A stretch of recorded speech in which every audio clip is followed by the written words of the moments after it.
এতিয়া এইকাৰণে মই কওঁ যে এইবাৰ মানে মোৰ মুখখনটো মোৰ মায়ে ক'লে আজি মই পালো মোবাইলত পঢ়ি যে কৈছে তোমাৰ মানে মুখখনটো এইবাৰ মানে এৰাই কিয় গৈছে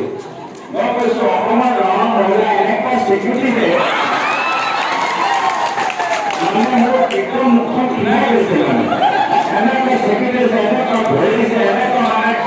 মানে চেল্ফি লৈছে মানে মোৰ পকেটটো ঠিকে ঠিক আছে এইটোৱে মোৰ মানে ডাঙৰ কথা মই কৈছো এটা দুটা আৰু কথা কথা মই লৈ লওঁ কোন জিলা কোনো মোৰ মহিলা যিটোৱে ফালি লয় মানে চেল্ফি তোলোতে ক'ব নোৱাৰে আজি এনেকুৱা এটা পৰিৱেশ মই মাত্ৰ আপোনালোকক অনুৰোধ কৰিছো যে এতিয়াও সময় আছে মই ভাবো যে এতিয়ালৈকে আমি যিদৰে ঘৰে ঘৰে সোমাব লাগে কৰ্মীক দিলে যিদৰে আমাৰ কৰ্মীখিনি ঘৰে ঘৰে সোমাব লাগে আমাক আৰু তৎপৰ হ'ব লাগিব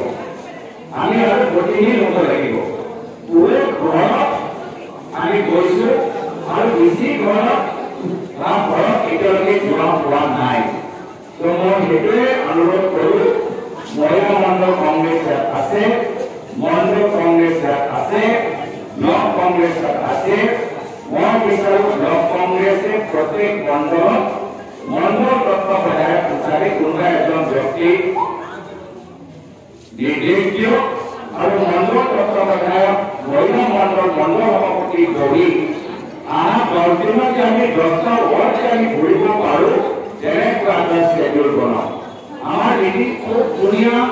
যুৱক